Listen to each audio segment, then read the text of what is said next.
Aleluia. 1 de Pedro 2, a partir do versículo 1 ao 5. Quem achou, diga amém. Amém. Isso, todo mundo achou? Amém? Eu estou usando a NVI, não é isso?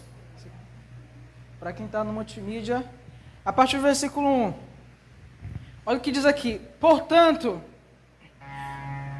livrem-se de toda maldade e de todo engano, hipocrisia, inveja e de toda espécie de maledicência.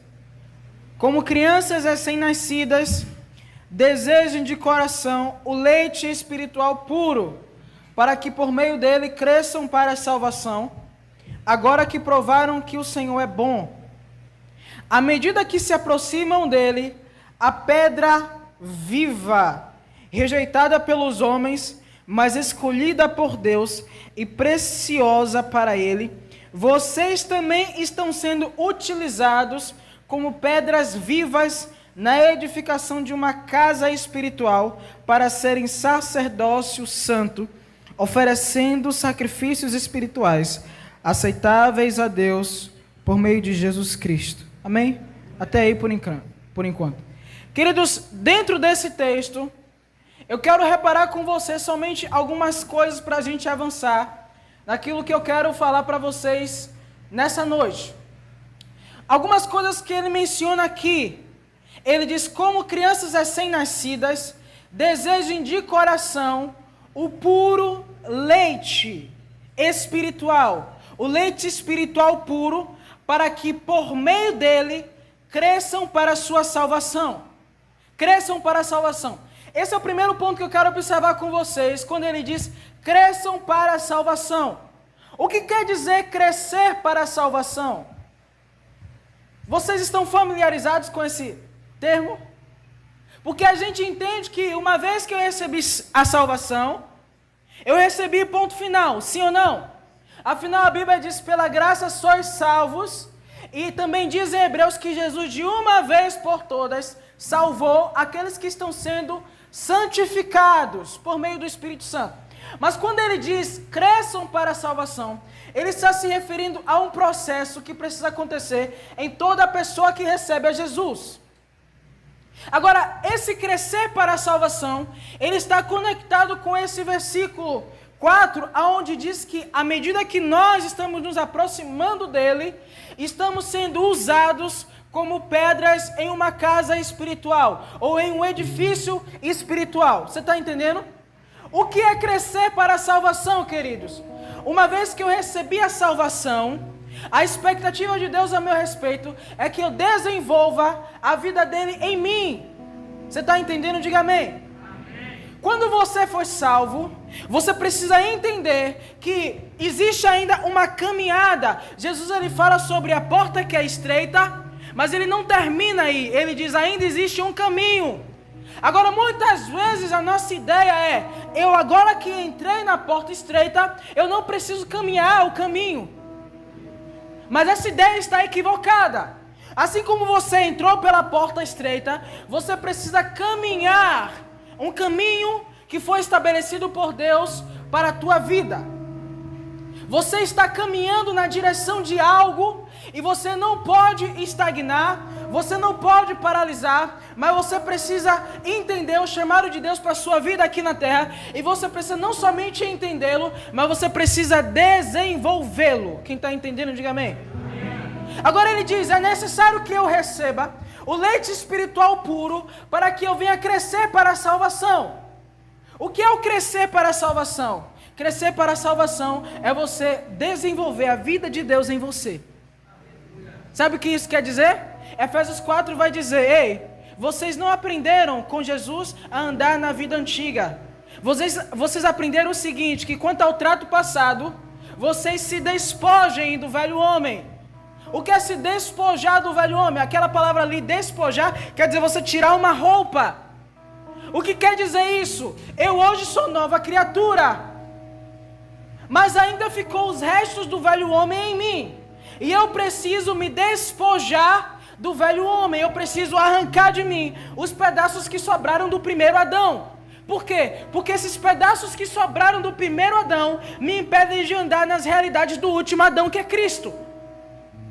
Ele diz: ei, você precisa se despojar do velho homem. Você precisa se renovar no espírito do seu entendimento. E a gente entende que isso fala da renovação de mente. Mas ele também diz: e vos revistais do novo homem. O que quer dizer se revestir do novo homem, irmão? É você colocar na tua vida as características da nova criatura. Então, quando Paulo fala isso, ele continua dizendo assim: você que mentia, não minta mais. Você que roubava, não roube mais. Mas trabalhe fazendo o que é certo, para que você tenha o suficiente para você e para que você também possa repartir com aquele que tiver necessidade. Aí ele continua dizendo: não saia da tua boca nenhuma palavra torpe, mas só que for boa para produzir edificação. Aí ele diz no versículo 30 de Efésios 4: não entristeçais o Espírito Santo, no qual estáis selados para o dia da redenção. O que é que ele está falando? Ele está falando de um processo que precisa acontecer em mim e em você, que vai provar que de fato, de verdade, eu e você, nós fomos salvos. A palavra fala sobre os frutos do arrependimento. O que é os frutos do arrependimento, querido? Quando você se arrepende de algo, o próprio arrependimento produz na tua vida uma transformação de atitude. Então, se eu me arrependi, o arrependimento é algo que acontece dentro de mim, mas os frutos do arrependimento se manifestam fora de mim. Não adianta eu dizer eu me arrependi, se a minha vida não expressa os frutos do arrependimento. E isso é algo muito perigoso que nós precisamos atentar. Ele diz: precisamos crescer para a salvação. Por que precisamos crescer para a salvação? Porque hoje, eu e você somos pedras vivas. E à medida, ele diz aqui, à medida que nós nos aproximamos de Jesus, nós estamos sendo usados como essas pedras vivas, formando o edifício espiritual de Deus no Espírito. Entenda que você é uma pedra viva. O que é uma pedra viva, irmão? Ele está falando sobre uma realidade espiritual. Hoje a igreja é a casa de Deus. Hoje a igreja é o templo do Deus vivo. E se nós somos pedras vivas nesse templo, nós precisamos entender que Deus, Ele está nos edificando para algo. Aleluia. Amém? Deus está nos edificando. Agora, o que é uma edificação? A edificação acontece assim: você primeiro estabelece o fundamento. Depois que estabelece o fundamento, aí você começa a construir sobre aquele fundamento. Então você vai decidir o tamanho do prédio, você vai decidir a largura, o comprimento. Mas você precisa compreender algo: uma vez que a edificação está em processo, diga assim, em processo, nós precisamos cooperar com aquele que é o edificador.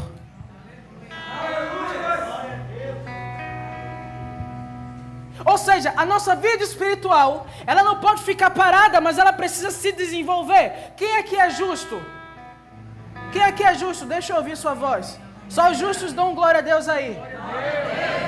A palavra diz em Provérbios 4, versículo 18, que o caminho do justo é como a luz da aurora, que brilha mais e mais. Eu pergunto, a tua vida tem brilhado mais e mais?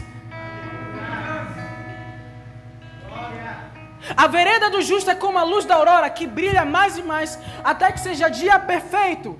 O que é que o Espírito Santo está nos indicando? Que uma vez que somos justos, a nossa vida deve caminhar numa direção aonde cada vez nós vamos brilhar com um brilho maior, aonde cada vez nós vamos brilhar com um resplendor maior. O que é a luz? É a vida de Deus em nós. Significa que quando essa luz vai crescendo, quer dizer que eu estou aperfeiçoando, eu estou aumentando a influência da vida de Deus em mim. E se minha luz não está crescendo, eu falo de uma forma ilustrativa, significa que você não está desenvolvendo a sua vida espiritual. E aqui mora um grande perigo. Você precisa entender algo. Nós temos um alvo. Diga assim comigo: eu tenho um alvo. Olhe para a pessoa que está do seu lado e diga assim: você tem um alvo. Olhe para outra pessoa mais bonita ainda, ou mais feia ainda, não sei. Eu não quero entrar nesse mérito. Diga assim, você tem um alvo. Agora deixa as duas brigando para ver quem é o mais bonito e quem é o mais feio. Qual é o nosso alvo? O nosso alvo é, e se não é o teu alvo, ele tem que se tornar a partir de hoje. O teu alvo é crescer nas coisas de Deus, até cumprir completamente o propósito de Deus para a tua vida. A gente acha muito bonito quando Paulo diz lá, em 2 Timóteo capítulo 4, versículo 7, combati o bom, acabei e guardei a fé. O que é que ele está dizendo? Ele está dizendo, olha, aquilo que eu tinha para realizar, na minha vida terrena, eu realizei. Aquilo que eu tinha para cumprir na minha vida, eu cumpri. Ou seja, eu não deixei nada pendente, eu não deixei nada em falta. Aquilo que Deus tinha para mim, eu realizei completamente. Agora, sabe qual é o nosso problema? Muitas vezes nós não estamos vivendo o Evangelho conscientes do propósito, conscientes de estar avançando para a plenitude. Isso é um perigo. Diga assim, o meu alvo é crescer nas coisas de Deus, até atingir a plenitude. Esse deve ser o nosso alvo, querido. Agora, nós estamos no meio de uma guerra. Quando você vê Paulo dizendo, combati o bom combate, acabei a carreira e guardei a fé, isso soa muito romântico, soa muito, sabe, empolga a gente, empolga ou não? Mas vai ler em 2 Coríntios capítulo 11, o que Paulo passou para combater o bom combate, acabar a carreira e guardar a fé. Foi justamente o que ele fala aqui, um combate. E muitas vezes a igreja, ela não tem essa consciência de que ela está bem no meio de uma guerra. Nós presenciamos, as gerações passadas presenciaram muitas guerras, e uma das que mais impactou o mundo foi a Primeira Guerra Mundial e a Segunda Guerra Mundial. Lá em 1914 a 1918, e a Segunda Guerra Mundial, eu não lembro qual foi o ano, mas isso não importa. 39 a 45. Agora, você consegue imaginar os soldados no meio dessa guerra? Foi a pior guerra que o mundo teve, a Segunda Guerra Mundial. Hoje nós presenciamos muitas guerras ao redor do mundo, e nós vemos como a guerra é devastadora. Mas eu quero dizer algo para você. A guerra espiritual na qual estamos envolvidos hoje não se compara com a guerra mundial que o mundo presenciou. Porque a guerra espiritual que nós estamos enfrentando, ela é mais séria, ela tem um peso maior. Por quê? Porque o resultado dela é mais impactante. Os homens que lutaram na Primeira e na Segunda Guerra Mundial, eles lutaram por coisas físicas, eles lutaram por terra, eles lutaram por domínio, eles lutaram por, governo. São coisas que acabam, são coisas terrenas. Mas nós, igreja, estamos em uma batalha que vai decidir por coisas espirituais. A batalha que você está enfrentando hoje vai definir aonde será a tua eternidade, aonde será a eternidade dos teus filhos, aonde será a eternidade da tua família. Então entenda que a guerra que nós estamos vivendo hoje é mais séria do que qualquer guerra que o mundo presenciou. A guerra espiritual que nós temos contra o diabo. Agora você consegue imaginar, no meio de um tiroteio, no meio de, como é que a gente fala? No meio de um bombardeio, digamos, a Alemanha enfrentando outro país, e o soldado alemão dizendo, eu não quero levantar da cama hoje. Irmão, não existe espaço para isso. Ele está no meio de uma guerra, é vida ou morte. Você não consegue imaginar. É por isso que muitos soldados eles saíram da guerra com uma crise mental terrível, porque eles não suportaram a pressão daquilo que viveram lá. Mas eu quero dizer, embora a guerra que nós estejamos enfrentando é mais séria, nós temos a graça de Deus e isso faz toda a diferença. Você não vai entrar em crise pela pressão, porque existe da parte de Deus para nossas vidas um lugar chamado Cristo, e esse lugar chamado Cristo é um lugar de descanso para as nossas almas. Então você não vai sucumbir, mas entenda algo. Da mesma maneira que você não consegue imaginar um soldado daquela época, eles dizem, eu estou com muita saudade da minha família. A gente sabe, eles estavam com saudade da família. A gente sabe, eles estavam Eles estavam cansados da guerra. Eles estavam querendo voltar para seu país de origem. Mas o fato é, eles ainda estavam numa guerra. E por ainda estar em uma guerra, ali não há espaço para o desânimo. Ainda que eles estejam desanimados, eles têm que pegar a arma e dar tiro. Ali não há espaço para a tristeza. Ainda que eles estejam tristes, eles ainda têm uma ordem de um superior a obedecer. Não existe espaço para isso. Por quê? Porque eles entendem, ou eles entenderam a seriedade da guerra que eles estavam enfrentando. Agora, muitas vezes nós hoje como igreja, que estamos enfrentando uma guerra em nível ainda maior, nós permitimos que coisas, supérfluas, nós permitimos que coisas pequenas, essas coisas venham nos mover do nosso ânimo, essas coisas venham nos mover do nosso propósito. Não precisamos permitir que isso aconteça. Nós precisamos entender isso. Estamos no meio de uma guerra, mas maior é o nosso general do que as hostes espirituais da maldade. Agora o fato é, querido, por estarmos em uma guerra, não é tão simples combater o bom combate, acabar a carreira e guardar a fé. Você concorda que não é tão simples? A Bíblia diz lá em Efésios 6, que a nossa luta não é contra a carne nem contra o sangue, mas contra principados e potestades, contra hostes espirituais da maldade nas regiões celestiais. Aí ele traz uma mensagem para despertar o nosso coração e entender a urgência daquilo que nós estamos envolvidos. Ele começa a falar lá sobre as armaduras espirituais. Eu não vou entrar nisso agora, mas o fato é, você está em uma guerra. Diga para a pessoa que está do seu lado, diga assim, você está numa guerra. Agora fala para o mais bonito ou não. Você está numa guerra. E Satanás, ele usa muitas armas. Ele usa muitas armas para combater contra as nossas vidas. E uma das armas que Satanás usa, e ele tem usado nesse tempo, é uma arma chamada frieza espiritual. Diga assim comigo, frieza espiritual. A palavra diz em 1 de Pedro, capítulo 5, versículo 8, ele diz que o diabo, nosso adversário, anda em derredor, bramando como leão, buscando a quem possa tragar. É muito sério isso, queridos.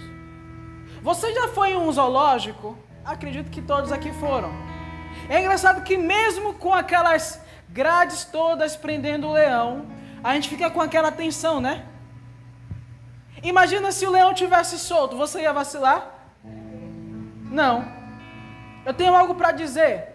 A única coisa que protege você de Satanás é a palavra de Deus que te guarda. Mas a Bíblia diz, aquele que abriu uma brecha no muro, uma víbora o picará. Sabe o que isso quer dizer? É simbólico. Muro fala de proteção, nós estamos protegidos enquanto dentro da palavra de Deus. Mas quando você permite que área na sua vida não corresponda à palavra, você está lá abrindo brechas. E a serpente, que é Satanás, vai conseguir espaço para te picar. É muito sério, eu não sei se você está entendendo. E a minha oração, o Espírito Santo no meu coração, é que ele desperte cada vez a minha vida e a tua vida para entender a seriedade daquilo que nós estamos vivendo. É muito sério, nós estamos em uma guerra espiritual. E sabe, interessante que no dia que tivemos a reunião aqui ministerial, eu estava tendo uma conversa com o pastor Wagner antes de acontecer a reunião, e ele me despertou algo muito interessante. Ele falou assim, cara, uma coisa que nós precisamos entender nesse tempo é que nós estamos lidando contra um espírito de frieza espiritual. Eu fiquei assim, uau, isso faz muito sentido. Isso é muito sério. Afinal, é profético também. A Bíblia diz lá em Mateus capítulo 24, versículo 12, que por se multiplicar a iniquidade, o amor de muitos se esfriará. E nós estamos vivendo justamente nesse tempo, por se multiplicar a iniquidade. Então, nós estamos presenciando nesse tempo muitas pessoas dentro da igreja se esfriando. Eu quero te falar algo muito sério sobre isso. É uma chave que você precisa agarrar no teu coração. O ambiente pode até influenciar a sua frieza ou o seu fervor, Mas no final, quem vai decidir ser frio ou quente é você, não é o ambiente. Amém? Por que é importante entender isso? Porque muitas vezes é muito fácil para nós colocar desculpas para justificar a nossa irresponsabilidade diante das coisas de Deus. Eu estou falando algo para você. A minha âncora não é o pastor que eu tenho. A minha âncora não é o meu líder. Entenda o que eu quero dizer. Eu passei um tempo, na verdade, em um lugar em que não existia igreja bíblica. Não é a nossa igreja bíblica, não. Não existia igreja que seguia a palavra seriamente. O que foi que me sustentou lá? Entender que a minha âncora é Jesus. E quando eu estiver diante dele, ele não vai perguntar para mim sobre o meu irmão da igreja que senta do meu lado e que me olha de cara feia. Ele não vai perguntar para mim sobre o outro irmão que fez uma armadilha para eu cair, não. Ele vai me perguntar: ei, cadê o que você tem nas mãos? O que você fez? Você cumpriu o propósito? E quando eu reconheço que eu vou estar só diante dele, e eu não vou poder usar ninguém como desculpa para me justificar de não ter cumprido o meu propósito, eu entendo a importância de não depender do ambiente, seja ele frio, seja ele quente. Rimou até, não foi? Não vou depender do ambiente, seja ele frio, seja ele quente. Não dependa do ambiente. Mas isso não muda o fato. Nós estamos em uma era onde Satanás está atacando o povo de Deus com frieza espiritual. Agora, a frieza espiritual, ela tem os seus sintomas e ela tem os seus perigos. Eu quero falar aqui alguns perigos da frieza espiritual. E eu quero que você examine no teu coração. Perigos da frieza espiritual. Profundo desinteresse pelo Evangelho. Eu não estou falando daqueles dias que você acorda sem vontade de vir para a igreja, não. Eu estou falando de um coração que está desinteressado pelo Evangelho, que só está sustentando uma fachada religiosa, mas que se não tivesse que responder nada para ninguém, estaria no mundo há muito tempo. Eu estou falando disso. Uma pessoa que ela tem desinteresse pelo Evangelho, ela mostra que ela não entendeu o Evangelho, ela mostra que ela só está na igreja pelas motivações erradas, porque ela quer provar algo para alguém ou quer provar algo para si mesma. Mas quando a pessoa ela tem desinteresse pelo Evangelho, ela está a um passo de sair dele, porque você não se envolve com aquilo que não desperta o teu interesse. Você está entendendo? Perigos da frieza espiritual: desinteresse pelo Evangelho. A frieza espiritual, ela impede o teu crescimento e teu avanço espiritual. Quantos já se sentiram assim? Eu já me senti assim. Eu já me senti em um ambiente onde eu não crescia espiritualmente, onde estava sempre cometendo os mesmos erros, onde estava sempre voltando para as mesmas coisas. Eu falei: meu Deus, é um perigo. Por quê? Porque, como eu já mostrei para vocês, uma vez que você está dentro dessa porta estreita chamada salvação, existe um caminho para trilhar. E se você paralisa nas coisas espirituais, você não avança nelas.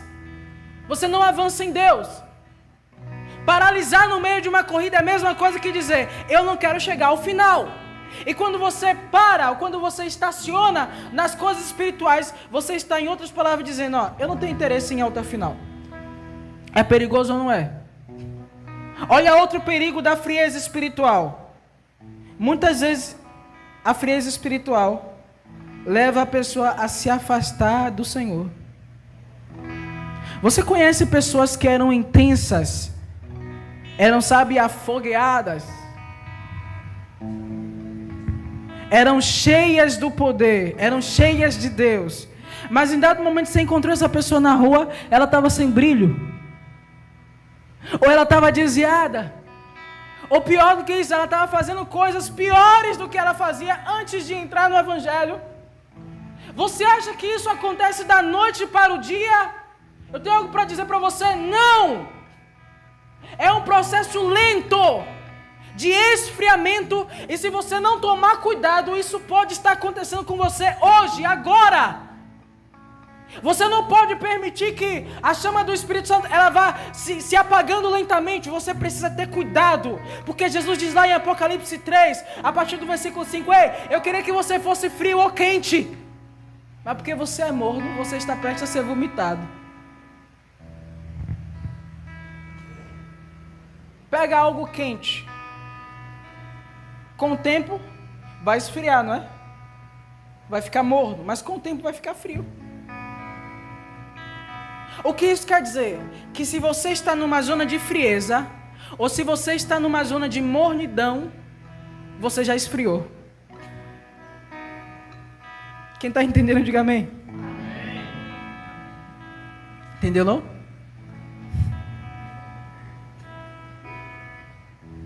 Quando ele fala sobre o primeiro amor, querido, o que é o primeiro amor? Quem aqui já viveu o primeiro amor?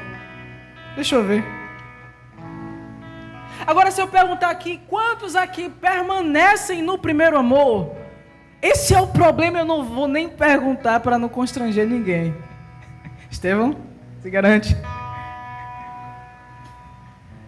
Entenda que o perigo, queridos, não está em você receber algo de Deus, mas o perigo está com o que você faz com aquilo que você recebe.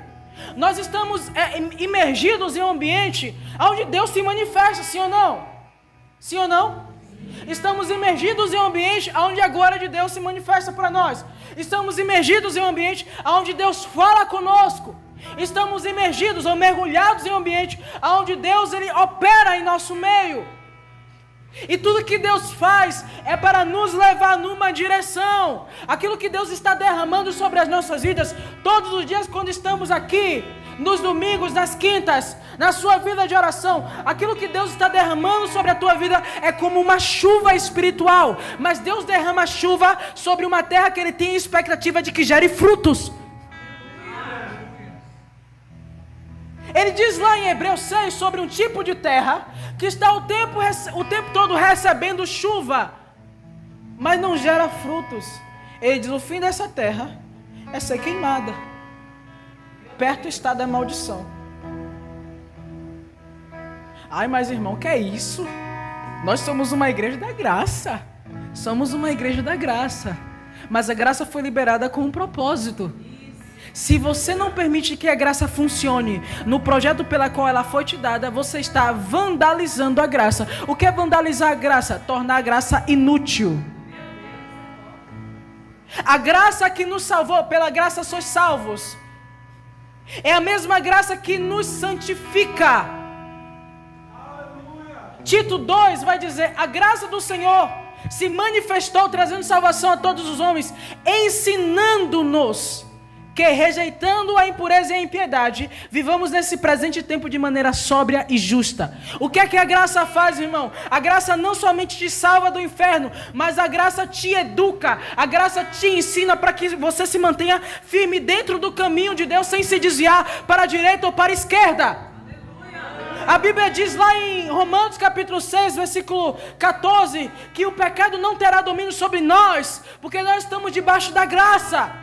Então o que é que a graça faz? A graça me dá condições de viver plenamente dentro da vontade de Deus. Então se eu estou recebendo a graça, mas a graça não está gerando efeitos em mim, eu estou como uma terra que recebe chuva, mas não gera frutos. Aleluia! Isso é perigoso demais. Essas pessoas que você acha aí na rua, que já pregaram, cheias do fogo, que já foram usadas por Deus, e eu não quero entrar nem aqui no mérito do usar, porque a unção Deus dá de graça também. É um negócio que ninguém pode se gloriar de receber. Mas pessoas que foram intensas, pessoas, sabe, que foram verdadeiramente aquecidas, que viveram uma vida fervente diante do Senhor. Não foi do dia para a noite que a frieza entrou. É um processo, e eu estou te advertindo aqui, por quê? Porque a todo tempo nós estamos numa zona de perigo.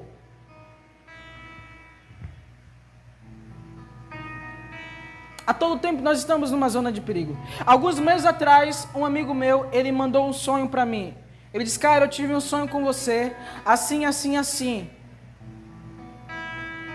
Eu acredito que Deus está advertindo você para que você não caia nisso. Era um sonho de alerta para algo que poderia acontecer comigo. Sabe, quando você recebe um aviso desses, a primeira coisa que você faz é sondar como é que está a tua força. Aí você, não tem como acontecer isso. Não é assim? Não tem como acontecer isso, eu estou forte. Mas eu falei assim para ele, cara, obrigado por falar isso para mim, porque enquanto nós estamos nesse mundo, não existe um momento que nós possamos dizer que não existe mais queda para nós. Quer um exemplo? O apóstolo Paulo, depois de viver tudo o que ele viveu, ele vai dizer lá em Filipenses capítulo 3, ei, eu não digo que já sou perfeito nem que tenha alcançado, mas uma coisa eu faço, esquecendo das coisas que para trás ficam, eu avanço para as que estão diante de mim, e assim eu prossigo para o alvo, para o prêmio da soberana vocação de Deus em Cristo Jesus. O que é que ele está dizendo? Por mais que eu seja, e na época acredito que ele não era tão popular, afinal, os profetas eles se tornam mais populares depois que morrem do que em vida. Naquela época ele não diz, eu sou o apóstolo Paulo, eu não posso cair. Não! Ele diz, nem eu digo que estou perfeito. Eu continuo avançando para o alvo, por quê? Porque enquanto nós estamos nessa vida e nós estamos no meio dessa guerra espiritual, existe chance de você retroceder. Não importa o que você tenha vivido em Deus, não importa o que Deus já tenha dito para você, não importa qual o teu chamado, existe chance de você retroceder. E se existe chance de você retroceder, você toma o cuidado para estar sempre esquecendo do que para trás fica e avançando para o alvo. Precisamos entender o que é salvação. Eu quero falar para você. Eu fui salvo quando eu recebi Jesus, amém? Mas a salvação vai se manifestar naquele dia se eu permanecer em Cristo da mesma forma que eu recebi no início. Precisamos entender isso. Irmão, uma vez salvo, salvo para sempre. Esqueça isso. É conversa fiada, diz o apóstolo. O que é que Jesus diz lá em Mateus 24, versículo 13? Aquele que perseverar até o fim. Aquele que perseverar até o fim. Agora eu quero meditar em alguns textos com você para mostrar essa realidade. Olha aqui o que diz em 1 Coríntios capítulo 15, versículos 1 e 2. 1 Coríntios capítulo 15, versículo 1 e 2. Multimídia, me ajuda aí. Olha o que diz. Irmãos, quero lembrá-los do evangelho que preguei a vocês, o qual vocês receberam e no qual estão firmes. Olha o que diz no versículo 12. Por meio deste evangelho vocês são salvos, desde que, diga assim comigo, desde que. Para, olhe para mim. Ele está dizendo, vocês já receberam o evangelho, sim? Já nasceu de novo, sim? Já é nova criatura? Já está em Cristo, as coisas velhas já passaram, eis que tudo se fez novo, você foi salvo pela graça. Nesse evangelho que você foi salvo, você está firme. E você, olha o que diz, por meio desse evangelho, vocês são salvos, desde que? Desde que o quê, irmão? Isso aqui estabelece a condição. Ele diz, desde que se apeguem firmemente à palavra que preguei, caso contrário, vocês terão crido em vão. Caso contrário o quê? Se eu não permanecer na palavra que me foi pregada desde o início, a Bíblia diz que a minha fé foi vã. Agora eu quero ir com vocês também para Colossenses capítulo 1, versículo 22 e 23. E vamos mostrar essa realidade aqui. Aleluia. Olha o que diz. Mas agora ele os reconciliou pelo corpo físico de Cristo mediante a morte, para apresentá-los diante dele, santos, inculpáveis e livres de qualquer acusação. Olha desde que. Diga assim, desde que. Continuem alicerçados e firmes na fé, sem se afastarem da esperança do Evangelho. O que é que ele está mostrando aqui? Que existe uma condicional. Se eu permanecer firme, a salvação que eu recebi quando eu criei, ela vai se manifestar naquele dia. Mas se eu não perseverar, vamos lá, quando ele diz, aquele que perseverar até o fim será salvo. Você que é bom de interpretação de textos, o que quer dizer o contrário? Se eu não perseverar até o fim, eu não? Isso é muito sério. Vá comigo para Hebreus capítulo 3, versículo 12. Aleluia.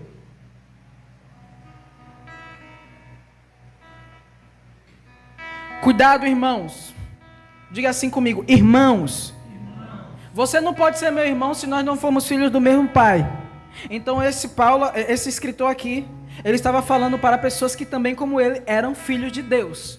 E não tem como ser filho de Deus a não ser por intermédio de Cristo. Ele estava falando para pessoas que eram crentes, que tinham recebido a palavra, que tinham recebido o evangelho. Ele diz, irmãos, cuidado para que nenhum de vocês tenha coração perverso e incrédulo, que se afaste do Deus vivo. Olha o que ele diz, se eu sou filho de Deus, eu ainda tenho chance de me afastar do Deus vivo. Ele diz, se eu manter um coração perverso e incrédulo, qual é o resultado? Me afastar do Deus vivo. Aí ele continua dizendo, olha, ao contrário, encorajem-se uns aos outros todos os dias, durante o tempo que se chama hoje. Diga assim comigo, hoje. Hoje é o tempo de chamar a atenção do teu irmão que está pisando na bola. Não é o quê? E na jaca também, né? Hoje é tempo. É preciso entender que o amor de Deus em nós não nos faz complacentes, irmão. O que não pode é você usar com os outros uma medida que você não usa nem a si mesmo. Isso chama-se hipocrisia. Mas o mesmo cuidado que você tem com tua vida espiritual, de se manter no eixo, de se manter dentro dos trilhos, de não se afastar, você vai exercer esse amor com o teu irmão, encorajando ele todos os dias enquanto é hoje. De modo que nenhum de vocês seja endurecido pelo engano do pecado. Pois passamos a ser participantes de Cristo. Diga, desde que... Não é de... Eu nem sabia que era essa mesma junção. Mas desde que nos 3 textos. Desde que, de fato, nos apeguemos até o fim, a confiança que tivemos no princípio. O que eu quero mostrar para você, irmão, que se você recebe a palavra, mas você não permanece nela, 1 Coríntios 15 vai dizer que você creu em vão. O que é crer em vão? É não ter o efeito da minha fé concreto. O que é crer em vão? É crer, mas ter a fé inutilizada. Quem está entendendo, diga glória a Deus. As pessoas que você conhece hoje, que elas se desviaram, que elas se afastaram do Senhor, que Deus possa as trazer de volta, mas não aconteceu com elas da noite para o dia. E por que eu estou falando isso para você hoje? Porque é possível que ou você esteja na frieza espiritual, ou você esteja caminhando para ela. Deixa eu falar aqui alguns sintomas da frieza espiritual. Amém? Agora você precisa prestar muita atenção. Atenção ao quadrado aqui. Sinais de que eu estou frio espiritualmente. Falta de interesse em congregar. Falta de interesse em ter um relacionamento com Deus. Falta de interesse com relação aos perdidos. E desejo intenso pelo mundo e pelas coisas mundanas. Você ouviu aqui? Prestou atenção? Sinal de que você está frio espiritualmente. Você não tem interesse em estar na igreja. Irmão, uma pessoa que ela é aquecida, ela é fervorosa espiritualmente, ela tem um desejo em participar da comunhão do corpo de Cristo. Deixa eu falar algo para você. Existe nesse tempo um mover chamado os desigrejados. O que é o desigrejado? São aqueles que por alguma razão se afastam da igreja. E muitos deles dizem assim, eu tenho comunhão com Deus, eu não preciso ir para a igreja. Eu quero que você me mostre uma pessoa que tem comunhão com a cabeça sem ter comunhão com o corpo.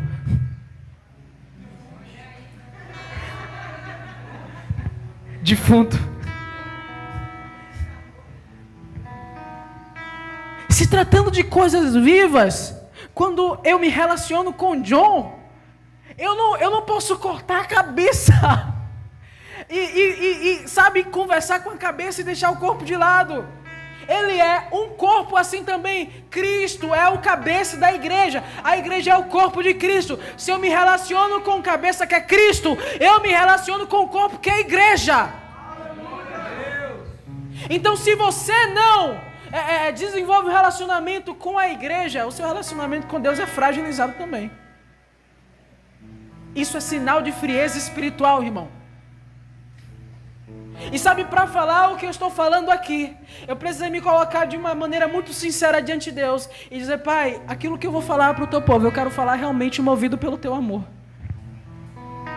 Porque a Bíblia diz em 2 Coríntios 11 que há um zelo que vem de Deus. Por quê? Porque quem está aqui, o apóstolo, a pastora, eles estão preparando vocês para apresentá-los diante do Senhor como noiva pura, imaculada. Se vocês estão sendo preparados para serem apresentados diante de Jesus, que é o noivo, irmão, você precisa estar verdadeiramente pronto para aquele dia. Jesus fala: ei, quando o Filho do Homem vier, que ele não encontre os seus servos mergulhados em glutonarias, em pecados e nas coisas desse mundo. Falta de interesse de ter relacionamento com Deus. Você que é comum às vezes ter dificuldade em orar. Vem uma fase às vezes de sequidão em que você tem dificuldade de orar. Mas não é que você perdeu o interesse por se relacionar com Deus. Você está numa fase e suas emoções estão sendo abaladas. Mas se você não tem nenhum interesse em orar, em ler a Bíblia e em jejuar, irmão, você possivelmente está mergulhado numa zona de frieza espiritual. E se você não tomar cuidado, vai acontecer com você o que aconteceu com muitos. Pouco a pouco vão se afastar do Senhor. Ele diz: irmãos, tenham cuidado que nenhum de vocês tenha um coração incrédulo e perverso para se afastar do Senhor. Quando você deseja excessivamente as coisas do mundo, quer seja pecado ou não, a Bíblia diz lá em 1 João capítulo 2, não ameis o mundo nem o que no mundo há. Se alguém ama o mundo, o amor do Pai não está nele. Então, se você se empolga com o futebol, mas não se empolga com a presença de Deus, existe algo errado na tua vida. Se você se empolga com a Netflix, mas para você passar 2 horas ouvindo a palavra de Deus é um tédio, existe algo errado na tua vida. Se você está com o coração desejando voltar para o pecado, se você está com o coração desejando voltar para o mundo, existe algo de errado e você precisa sair dessa zona urgentemente. Porque senão, pode chegar uma hora que você não consiga mais reverter essa situação. Quem está entendendo, diga amém. Agora, embora nós estejamos numa fase de frieza, eu já estou encerrando, tá? A palavra de Deus traz uma ordem para nós. Olha o que diz em Romanos 12, versículo 11.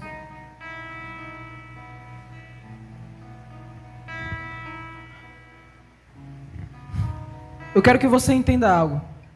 Nada que acontece em nossas vidas é uma desculpa para sermos desobedientes à palavra de Deus. Isso é muito sério, queridos. E nós precisamos vigiar o nosso coração. Olha o que diz em Romanos 12, versículo 11. Nunca falte a vocês o zelo. Sejam fervorosos no espírito. Sirvam ao Senhor.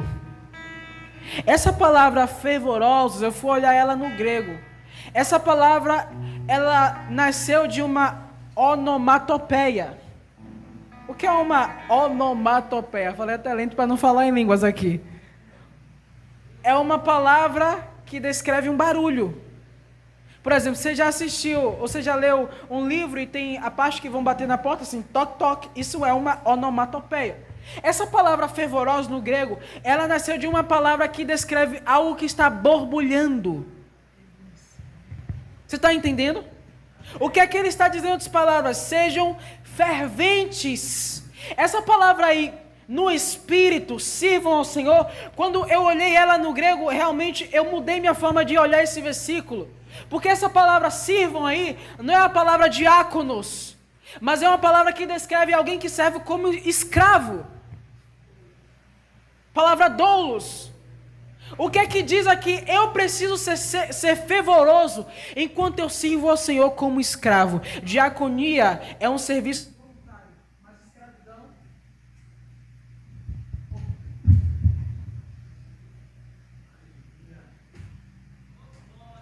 Aleluia.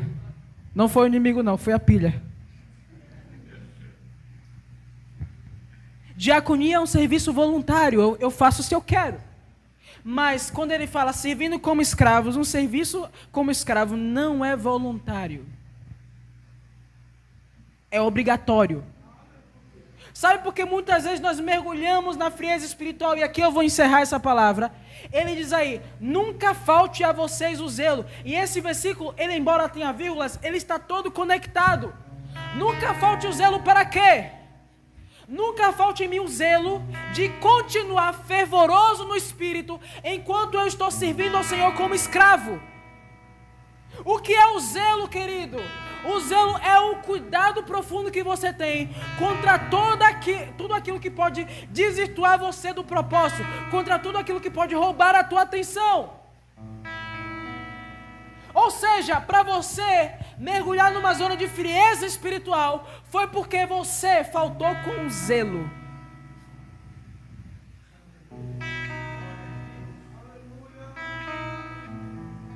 O homem que trai a esposa, ele não trai a esposa de uma hora para outra.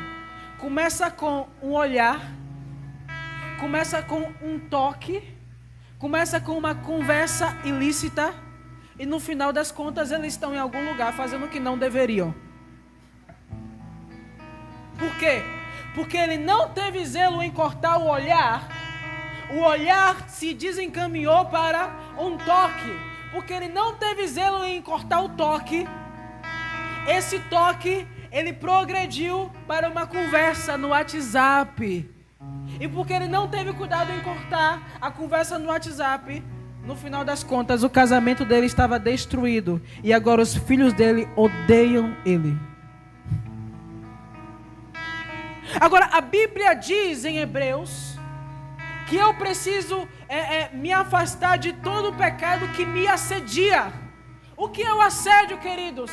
É uma tentativa de trazer você para um lugar. É uma tentativa de persuadir algo. O pecado está nos assediando todos os dias. Então, o pecado é como essa mulher ou esse homem, seja lá qual for a sua situação, que ele passa e dá uma olhadinha. Ficou estranho, não foi? Desculpa. Você não corta a olhadinha. Aí essa olhadinha começa com o quê? Com um toque. Ô irmão, liga não, viu? Para.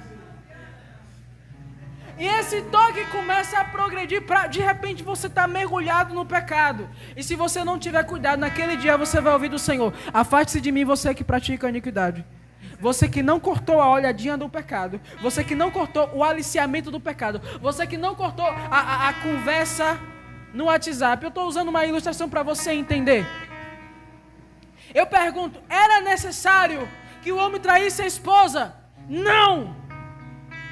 Se ele fosse firme no zelo, essa palavra nunca falte a vocês o zelo. Sabe o que quer dizer aqui? Eu olhei no grego esse texto, irmão. Ele diz, na diligência não trepidar.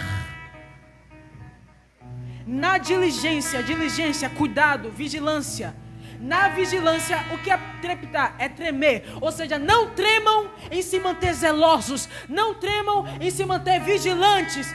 Porque se você tremer na vigilância, pode chegar uma hora que você não seja mais fervoroso no espírito e que você pare de servir ao Senhor como escravo. Aleluia. Mas irmão, eu estou numa zona de frieza, o que é que eu faço? O segredo está ali. Recupere o zelo que um dia havia e comece a servir ao Senhor, não como se fosse algo voluntário, mas como se fosse algo obrigatório. Por quê? Estou encerrando. Meu Deus, me ajude. Eu quero dar alguns passos práticos para você sair da frieza espiritual. E aqui a gente encerra. Como sair da frieza espiritual? Primeiro, viva uma vida constante de comunhão com Deus. O que quer dizer isso? De forma prática, não para de orar todo dia, irmão. Não para de ler a Bíblia todo dia, pelo menos um capítulo, irmão. É 5 minutinhos para você ler um capítulo da Bíblia. E você acorda e pega logo o celular. Está errado isso. Jejue pelo menos uma vez na semana. Tenha comunhão com Deus. Segundo os Coríntios 13:14 vai dizer: a graça do Senhor Jesus, o amor de Deus e a comunhão do Espírito Santo. Diga assim: comunhão seja com todos vocês. Agora muitos querem a graça e o amor, a graça do Senhor Jesus e o amor de Deus, mas não querem a comunhão do Espírito. Eu quero dizer, tudo faz parte do mesmo pacote. Se você não tiver a comunhão do Espírito, você vai perder a graça do Senhor e o amor de Deus.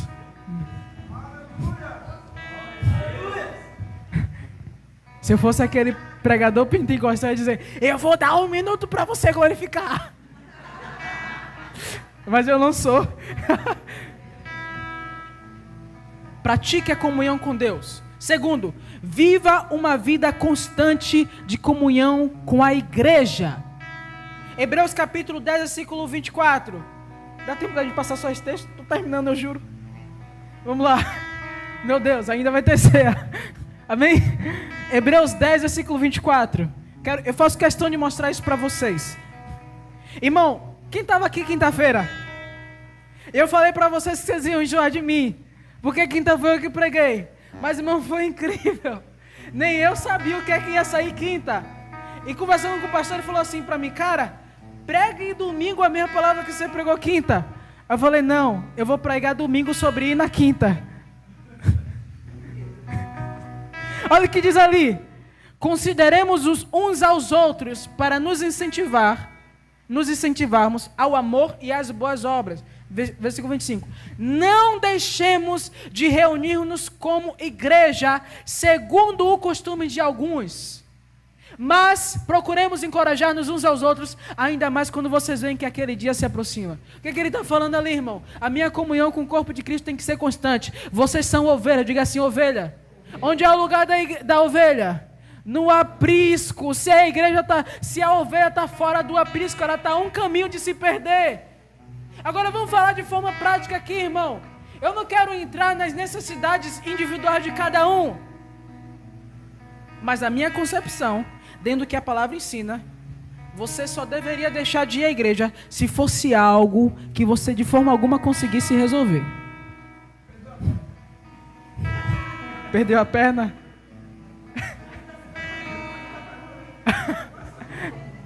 Perdeu a perna. Vem de muleta.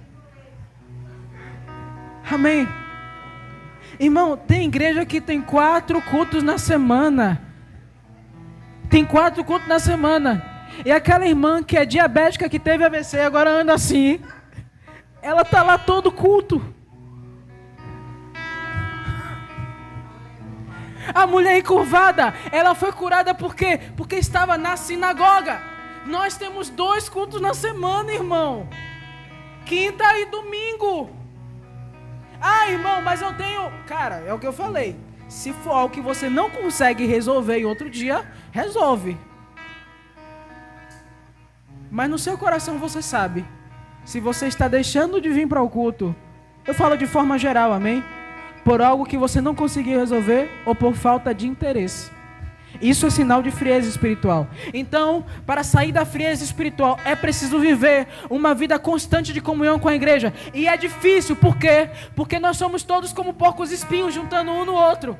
Vai ferir, vai rolar ferida, vai rolar fight, vai rolar, irmão. Mas é necessário, é nesse ambiente de fight, é nesse ambiente de confronto, quando eu ouço aquilo que eu não queria ouvir, irmão, quando eu falo aquilo que eu não queria falar, é nesse ambiente que Jesus está nos curando, é nesse ambiente que Jesus está nos aperfeiçoando, é nesse ambiente que Ele está nos santificando. Segui a paz com todos e a santificação, sem a qual ninguém verá o Senhor. Esse ambiente te santifica. Entenda isso. Terceira forma de sair da frieza espiritual: servindo ao corpo de Cristo com nossos dons, talentos e habilidades. Ele diz: servir ao Senhor como escravo. Como é que eu vou servir ao Senhor se não servir à igreja? Faz parte, está conectado. Quando você não quer servir ao corpo de Cristo, é um sinal de frieza espiritual. Mas quando você começa a servir mesmo sem vontade, você permite que no seu serviço o Senhor derrame ali a unção que vai fazer você se aquecer novamente. E para terminar, como recuperar o fervor espiritual? Servindo ao mundo com uma boa conduta, pregando o Evangelho. Fique de pé no seu lugar. Você sabia que muitas vezes quando eu estou evangelizando, eu estou ministrando mais a mim do que a pessoa que me ouve? A palavra diz que nós temos o espírito de fé. Crie, por isso você fala daquilo que você crê. Quando eu prego o Evangelho, eu renovo minha fé no Evangelho. Quando eu prego a palavra, eu renovo a minha fé na palavra. Você está entendendo? Diga amém. Então nesse dia de ceia, eu quero dizer para você, em alto e bom som: combata contra a frieza espiritual. Não deixe a chama do Espírito apagar sobre a tua vida. Não seja nem frio, nem morno. Seja quente. Aí você fala: irmão, mas como é que eu vou me aquecer? O aquecer não é da tua conta. O que cabe a você é exercitar aquilo que te coloca no ambiente de glória. Porque o fogo vem do Espírito. O fogo vem do Espírito. O Espírito Santo vai te pegar e vai te acender. Glória a Deus. Aleluia. Vamos cear nesse momento. Pode distribuir os elementos.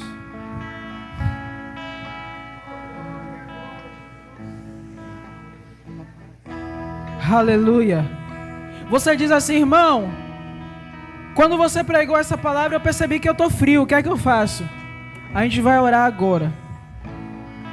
E orar agora não vai resolver teu problema se você não exercitar a comunhão com Deus, se você não exercitar a comunhão com o corpo de Cristo. Se você... Você está entendendo? O que nós vamos fazer aqui é orar para que Deus... Porque a Bíblia diz que a unção despedaça todo jugo. Amém? Então a unção do Espírito é como fogo. E o fogo aquece.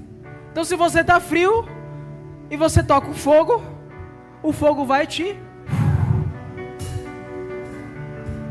Mas eu não tenho dúvida de que Deus vai liberar o fogo sobre a tua vida. O que eu me pergunto é, e você deveria se perguntar: o que é que você vai fazer com esse fogo? Porque cabe ao Espírito Santo nos encher, mas cabe a nós permanecer cheios. Pode distribuir. Pode distribuir.